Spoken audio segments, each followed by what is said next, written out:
Halo semuanya, perkenalkan nama saya Tresya Melisa dengan NIM 3322411049 dengan program studi Teknologi Geomatika kelas 25 lah. Pertama-tama saya mengucapkan terima kasih kepada Bapak Vendra Dwi Ramadan, STMT, selaku dosen pengampu mata kuliah Teori Survei JNSS, dan Bapak Rizky Widi Pratama, MDKOM, selaku dosen pengampu mata kuliah Praktikum Survei JNSS. Pada kali ini, presentasi yang saya bawakan berjudul penggunaan aplikasi Genesis pada bidang pertanian pesisir. Sebelum itu, apakah kalian pernah membayangkan para petani di daerah pesisir bisa menggunakan teknologi satelit dalam melakukan pengolahan pertanian mereka? Nah, itu yang akan kita bahas pada kali ini. Yang pertama, apa itu aplikasi GNSS? Secara umum, aplikasi GNSS mengacu pada penggunaan sistem satelit navigasi yang dimana untuk berbagai keperluan di berbagai bidang. Dan dalam pertanian pesisir, GNSS digunakan untuk pemetaan lahan, pemantauan salinitas, navigasi alat berat, dan pengolahan akuikultur secara presisi. Selanjutnya, kita akan mengetahui apa saja manfaat GNSS dalam bidang pertanian pesisir. Yang pertama itu untuk pemetaan lahan pertanian, yang di mana GNSS digunakan untuk memetakan batas lahan pertanian secara presisi, terutama di wilayah pesisiran yang rawan abrasi dan pasang surut. Yang kedua ini ada irigasi presisi, dan hal ini memastikan sistem irigasi berjalan di lahan yang tepat sesuai kebutuhan, termasuk menghindari area salinitas tinggi akibat air laut. Yang ketiga ada monitoring ilustrasi area laut, yang dimana dengan data lokasi dan elevasi, GNS membantu mendeteksi wilayah yang terdapat intrusi air laut ke dalam lahan pertanian. Yang keempat, untuk penanaman presisi atau precision farming, yang dimana menentukan jalur tanam dan pupuk secara efisien untuk menghemat biaya serta meningkatkan hasil panen. Yang kelima ada analisis topografi dan drainase, yang dimana menggunakan data elevasi GNSS untuk merancang sistem drainase agar lahan tidak tergenang air laut atau hujan. Yang terakhir ada untuk deteksi perubahan garis pantai, yang dimana untuk pertanian dekat pantai, GNSS dapat melacak perubahan garis pantai dari waktu ke waktu. Selanjutnya kita akan mengetahui beberapa aplikasi GNSS dalam bidang pertanian presisi. Yang pertama ada GPS Geodetik R6, yang dimana alat tersebut digunakan dalam pengukuran topografi dan elevasi serta pemetaan batas lahan.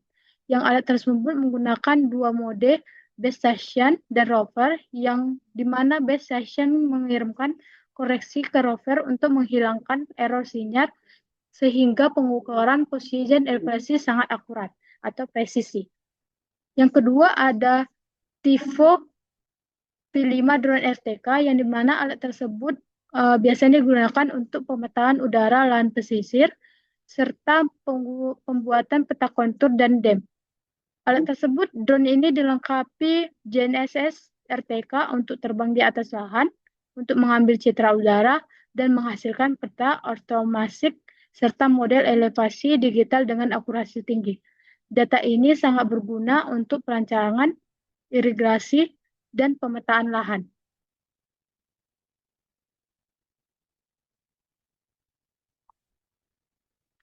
Yang ketiga ada TGS GNSS EQ1 RTK, yang dimana alat tersebut biasanya digunakan dalam pemetaan lahan pesisir, penentuan batas lahan, dan analisis elevasi.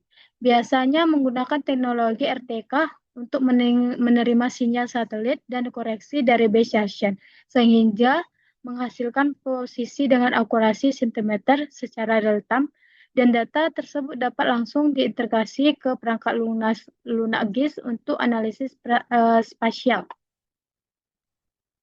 Selanjutnya, kita akan mengetahui apa saja yang harus dihindari pada saat mengoperasikan aplikasi GNSS di area pesisir.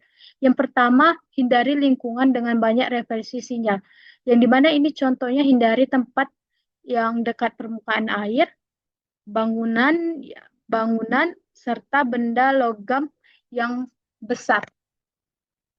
Yang kedua, hindari obstruksi sinyal satelit, yang dimana contohnya ini hindari pepohonan yang lebat, dekat tebing yang tinggi, atau bangunan yang tinggi. Yang ketiga ada pengamatan pada satelit berelevasi rendah.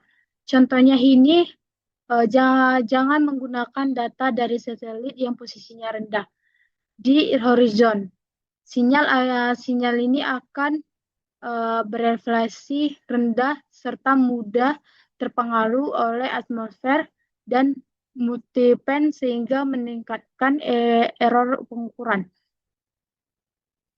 Yang keempat, hindari kesalahan pengukuran tinggi antena yang biasanya ini contohnya salah memasukkan antara direct high dan slate high. Akibatnya dapat menyebabkan hasil posisi vertikal tidak akurat. Yang kelima, hindari penggunaan di kondisi atmosfer ekstrim. Yang contohnya ini hindari dari hujan lebat, kabut. Nah, ini biasanya akibatnya dapat memperlambat atau membelokkan sinyal GNSS dan uh, misalnya menyebabkan error data. Yang keenam, tidak memperhatikan waktu pasang surut. Ini contohnya, hindari pengukuran dan tidak memperhatikan pasang surut. Hal ini dapat mempengaruhi hasil pengukuran garis pantai dan elevasi lahan. Yang terakhir, hindari jangkauan base station terbatas. Hindari melakukan pengukuran terlalu jauh dari base station pada sistem RTK atau cross. Jarak yang terlalu jauh akan menurunkan akurasi koreksi spasial. Baik, yang terakhir kesimpulan yang kita dapat dari presentasi kali ini, penggunaan aplikasi GNSS dalam bidang pertanian presisir memberikan dampak yang signifikan dalam meningkatkan efisien, ketepatan, dan produktivitas kegiatan pertanian. GNSS memungkinkan petani melakukan pemetaan lahan secara akurat, pengolahan irigasi yang lebih baik, serta menentukan lokasi tanam dan panen dengan presisi tinggi. Bahkan di wilayah pesisir yang seringkali memiliki kondisi lahan yang tidak merata dan rentan terhadap abrasi dan atau salinitas. Teknologi ini juga mendukung pertanian pesisir dengan menyediakan data spasial real-time yang dapat membantu dalam pengambilan keputusan lokasi. Dengan adanya JNSS, aktivitas secara pemupukan, penyemprotan, hingga pemantauan kesehatan tanaman dapat dilakukan secara lebih terala dan lebih hemat biaya, serta ramah lingkungan. Secara keseluruhan, integrasi JNS dalam pertanian pesisir merupakan solusi teknologi yang modern yang mendukung pertanian berkelanjutan, adaptif terhadap perubahan iklim, dan mampu meningkatkan ketahanan pangan di pesisir Indonesia. Sekian presentasi dari saya. Terima kasih.